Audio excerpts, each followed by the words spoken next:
देखिए ये तस्वीर आप देख रहे हैं शिमला की, और ये देखिए JOIT 817 के जो अभ्यर्थी है वो यहाँ पर डटे हुए हैं। तूफान आप देख सकते हैं किस तरह से तेज़ तूफान चल रहा है, और ये आप देख सकते हैं कि तूफान के बीच में भी इनके हौसले जो हैं वो बुलंद है।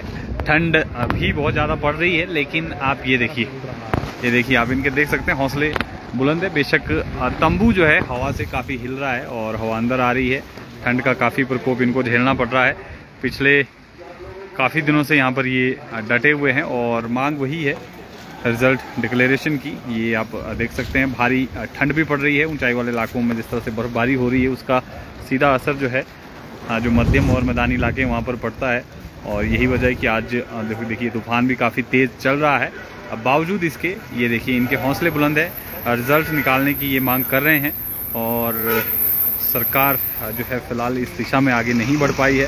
हालांकि कमेटी ज़रूर बनाई है, बावजूद इसके अभी तक उसमें कुछ भी काम जो है वो नहीं हो पाया है। और ये देखिए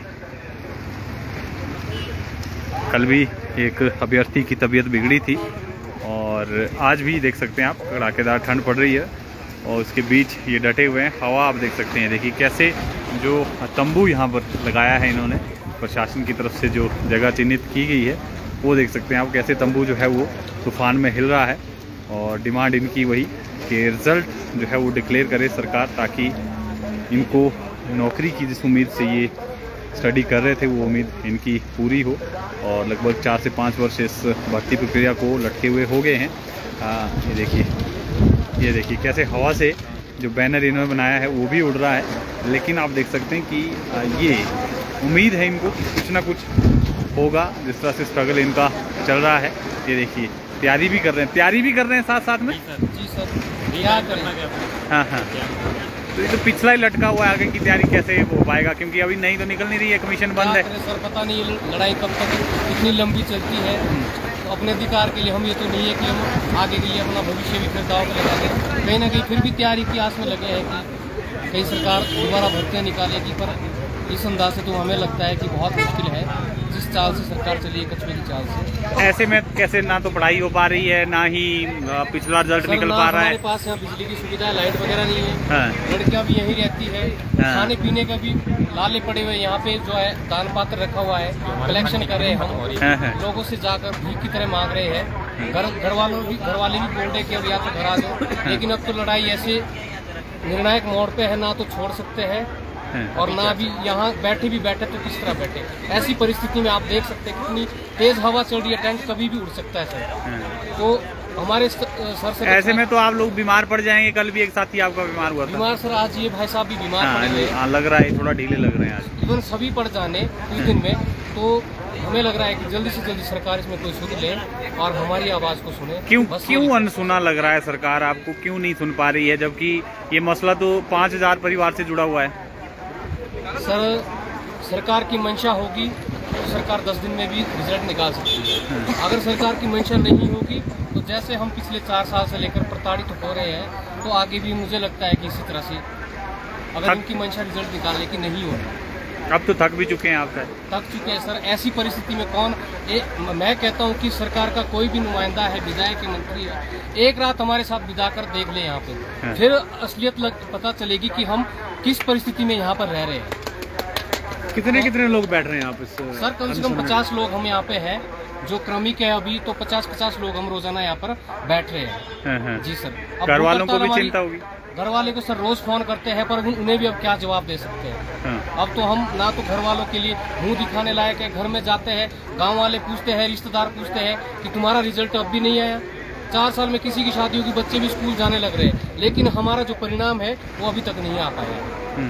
तो हम सरकार से यही रिक्वेस्ट करते हैं कि हमारे दर्द को समझे, क्यों हमारे साथ ऐसा व्यवहार किया जा रहा है, आखिरकार क्यों? हम तो बच्चे ही हैं, हम भी तो किसी के बच्चे हैं। हमारे माँ बाप की भी तो पीड़ा हो रही होगी कि हमारे बच्चे इतनी ठंड में शिमला में सो रहे हैं, लेकिन सरकार है फिर भी कोई सुध नहीं ले रही।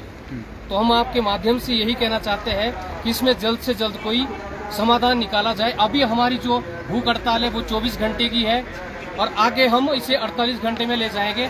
यदि फिर भी इसमें कोई समाधान नहीं निकाला गया तो हम आमरण अनशन पे बैठ जाएंगे। फिर सरकार को इसकी जवाबदेही देनी पड़ेगी, हमारे परिवार को भी, हमारे समाज को भी, कि यदि किसी बच्चे को कुछ अनहोनी हो गई, अभी तो सिर्फ बीमार हो रहे हैं, लेकिन अगर कोई अनहोनी हो गई तो उसके जिम्मेदार सिर्फ सरकार होगी। क्या सोचा था एग्जाम से पहले कि कभी इस तरह का आंदोलन करना पड़ेगा परिणाम के लिए भी? सर एग्जाम से पहले तो बहुत सपने देखे थे हमने भी, लेकिन वो सपने तो चूर हो गए। लेकिन अब भी जो कुछ आस बची है, कुछ बच्चे जो आस लगाए बैठे हैं, तो उसी उम्मीद के सारे यहाँ पर बैठे हैं। अब बाकी ज़्यादा क्या कह सकते हैं। मुख्यमंत्री जी करना चाहें तो वो कर सकते हैं, नहीं करना चाहें तो हमारी ऐसी हालत पे हमें यहाँ छोड़ रहे हैं और दोबारा भी ऐसे ही छोड़ सकते हैं, बेबस होकर हमें छोड़ सकते हैं। तो देखिए परेशान है और परेशान होना लाजमी भी है। 5 वर्षें जो है भर्ती को लटके हुए हो गए और 5 सालों से कुछ भी नहीं हो पाया। जी आप भी डटे हुए हैं? जी सर, डटे ही रहेंगे जब तक हमारा कोई रिजल्ट निकल नहीं जाता, ऑप्शन नोटिफिकेशन मुख्यमंत्री जी दे नहीं देते, तब तक हम डटे रहेंगे। आज काफी ठंड भी है, तूफान चल रहा है, तंबू आपका उड़ रहा है बार बार। सर 11 जब से यहाँ बैठे हैं तब से यहाँ ठंड बहुत ज़्यादा है, तो आपको भी पता है शिमला में कड़कड़ाती ठंड पड़ी हुई है। ऐसे में क्योंकि पेड़ भी है पीछे और आज काफी तूफान है, पेड़ हिल रहे हैं, लटक रहे हैं, थोड़ा ऐसे भी लग रहा होगा, अनकंफर्टेबल जैसा लग रहा है कि थोड़ा डर भी लग रहा है कहीं पेड़ ना गिर जाए। यहाँ तो डर का माहौल बना हुआ है। पहले दिन के टाइम बहुत ही ज़्यादा हवा चली हुई थी, बहुत ही ज़्यादा। मैं आपके माध्यम से मुख्यमंत्री जी को ये कहना चाहता हूँ, माननीय मुख्यमंत्री जी आप न्याय यात्रा में गए हुए हैं, तो माननीय मुख्यमंत्री जी आप हमें बताएं, आपके यहाँ हिमाचल प्रदेश में आपकी सरकार है, आप किस तरीके का न्याय कर रहे हैं हम लोगों के साथ? ये तो एक तरह का अत्याचार हुआ है। 4-5 सालों से हम वेट कर रहे हैं, पिछली गवर्नमेंट ने भी हमारा मुद्दा सॉल्व नहीं किया। आपकी सरकार को 1 साल 2 महीना बने हुए हो गया है, हमारा मुद्दा अभी भी अटका पड़ा हुआ है। ये राहुल गांधी जी का एक ट्वीट है, ये राहुल गांधी जी का एक ट्वीट है, मैं दिखाना चाहता हूँ आपको। ये इन्होंने यूपी का डाला हुआ है। यूपी में कुछ एक एग्ज़ाम निकले हुए हैं, वहाँ की भर्ती के बारे में माननीय राहुल गांधी जी कह रहे हैं कि एग्ज़ाम निकलते हैं, भर्तियाँ अटकती है। वैसा ही आपके यहाँ हिमाचल प्रदेश में भी यही मामला है। हमारा भी एग्ज़ाम लगभग 3-4 सालों से अटका पड़ा हुआ है। आपकी गवर्नमेंट को भी 1 साल 2 महीने हो चुके हैं। तो राहुल गांधी जी आपसे हम गुजारिश करते हैं, मुख्यमंत्री जी से आप बात करें कि आखिरकार हमारे मैटर आपने अटका क्यों रखा है। आपके लॉ की ओपिनियन भी आ चुकी है, उसमें भी साफ साफ कहा गया है कि 7 लोगों पे जिन पे एफआईआर हुई है उनको साइड में रख के आप मैटर को सॉल्व कर दें।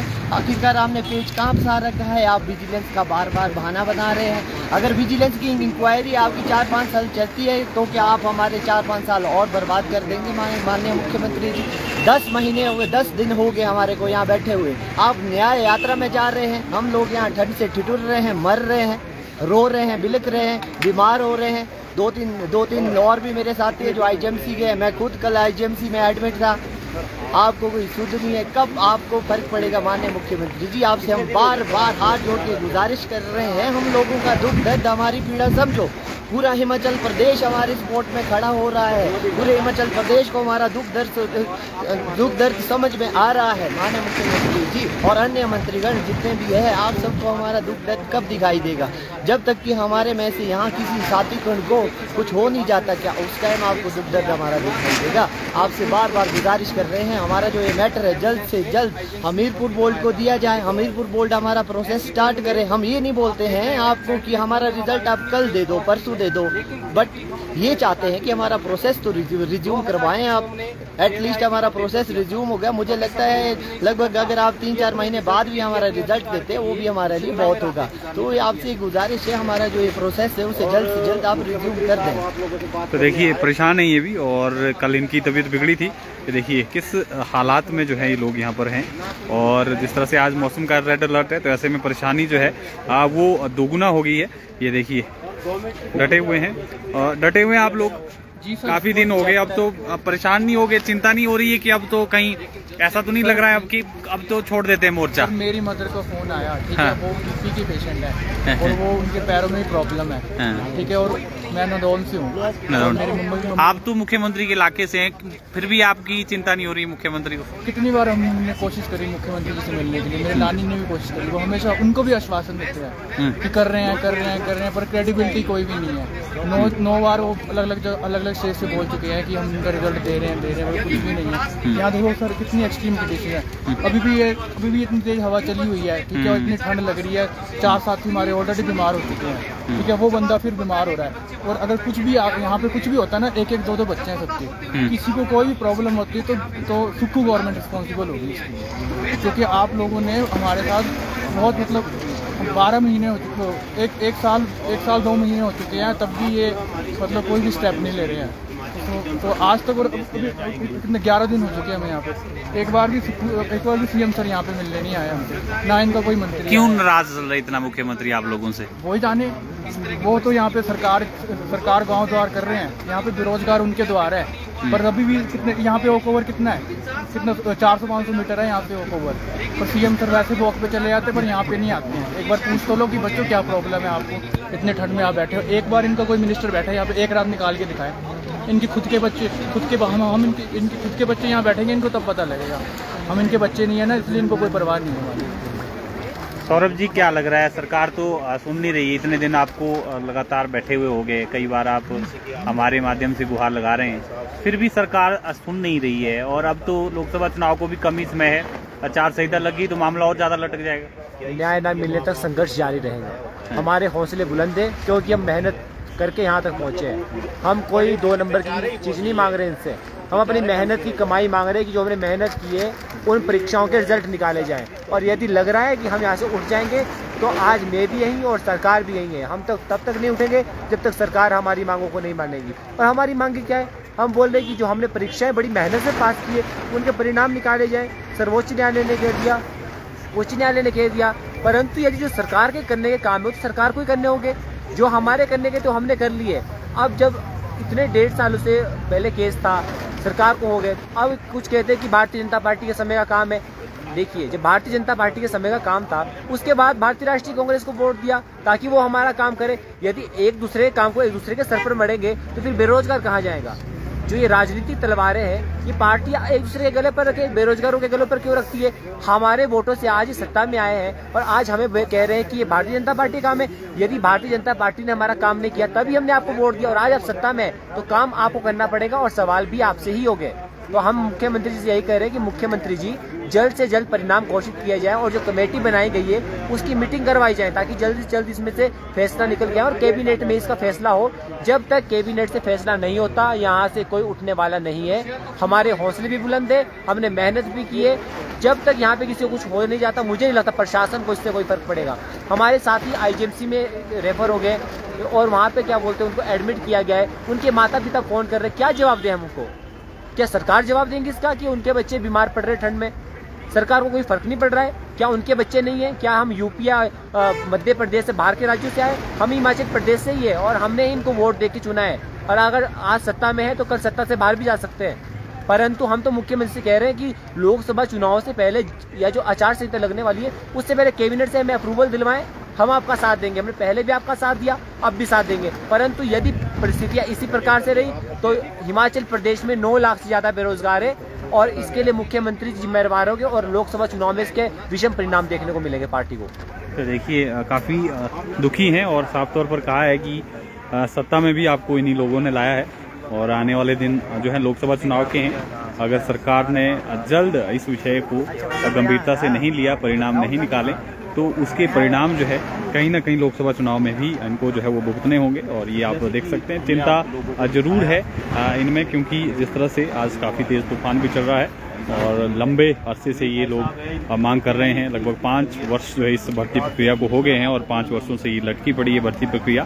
तो ऐसे में जो है अब सब्र का बांध जो है कहीं ना कहीं टूटता जा रहा है और दुखी ये लोग हैं। जिस तरह से आप देख रहे हैं तस्वीरें आपको खुद ब खुद बयां कर रही हैं इनकी परेशानी, क्योंकि ये देख सकते हैं आप एक रजाई लेकर यहाँ पर डटे हुए हैं और ऊपर से जिस तरह का तूफान इस वक्त चल रहा है, तो ऐसे में चिंता जो है इनको अपनी जीवन की भी है और परिणाम की तो चिंता है ही है।